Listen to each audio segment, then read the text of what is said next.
get yourself around the flight line. To your front right though, listen to the sound of this magnificent machine.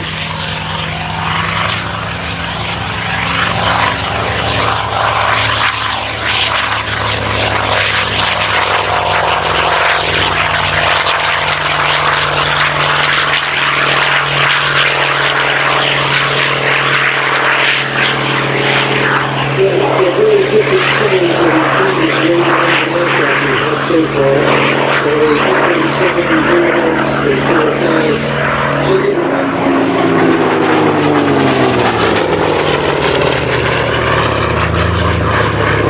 also we just showed 300 metres watts when he hit the yesterday's show, and he's got the same amount of levels 320, which I didn't have earlier on. He's got 100 gap to go to.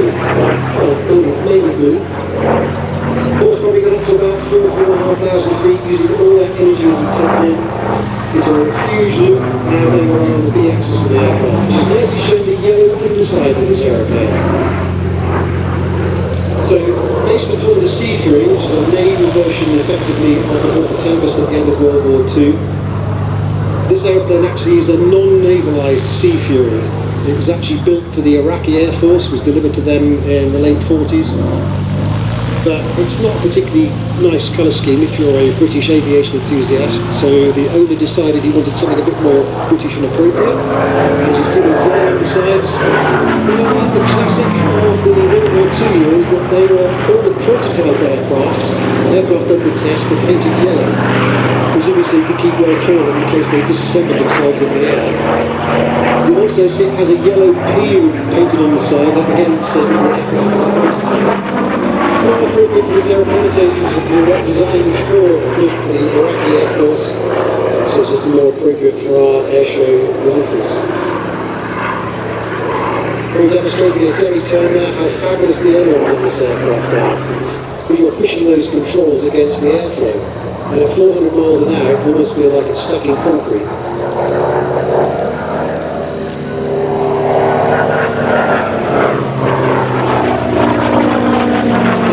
Beautifully precise ailerons.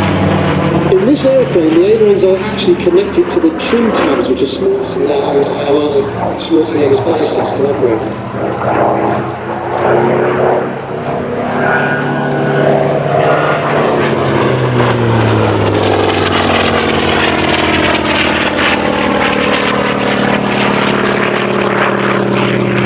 I've been very fortunate to actually get to fly this aircraft this year. Typically a British aeroplane, you get into it, it's very big on the outside and very small on the inside. It's a reverse TARDIS like most British aeroplanes, and a little bit better than the early Hurricanes as far as ergonomics go, so the actual way the cockpit is laid out to a pilot is very important. This is pretty good.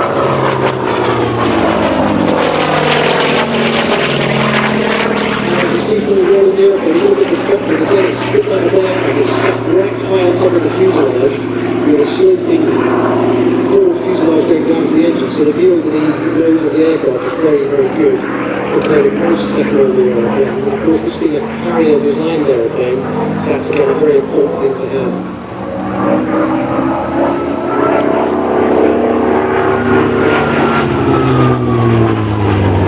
So the pilot Paul Bonham showing his amazing skills. Pilot started his career flying King Airs.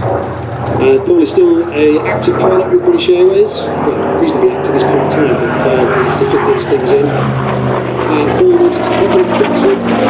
He's got 4 kids. Very, very, should I say, understanding wife. And Paul has been flying warbirds since he was in the late 20s. She was actually in the crew room in Berlin. I also flew for British Airways, and Paul came excitedly in and said, "Guess who just rang me up?" And it was the chief pilot of the fighter collection who gave him a pilot's notes for a P-40 and said, "Would you like to fly our aircraft?" And he's been flying them now for nearly 30 years. Now Paul reefing it round now in a very tight high G turn. We're rolling out on the finals. Let's see what's next. Possibly a roll maybe, or just a fly by. Let's have a look. Superb display.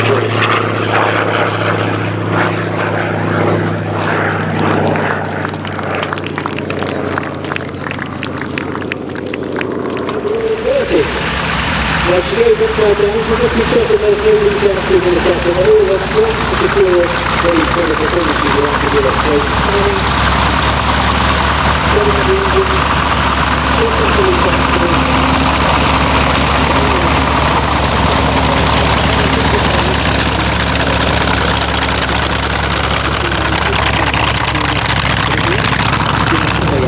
Now just checking for loose articles, a little push, a little pull to make sure everything works upside down and making sure that that's secure. Now this aircraft is stressed to plus 10G, so you can pull 10 times the force of gravity, but before it had a little medium of the way to start down to the road. It's not going to work, I think we'll come back to the very clearly.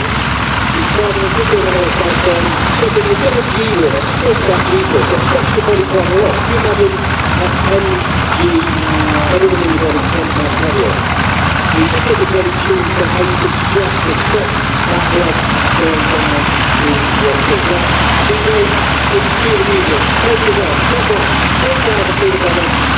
No angles in that, extra 330 oxygen, you're going to drive down towards us before you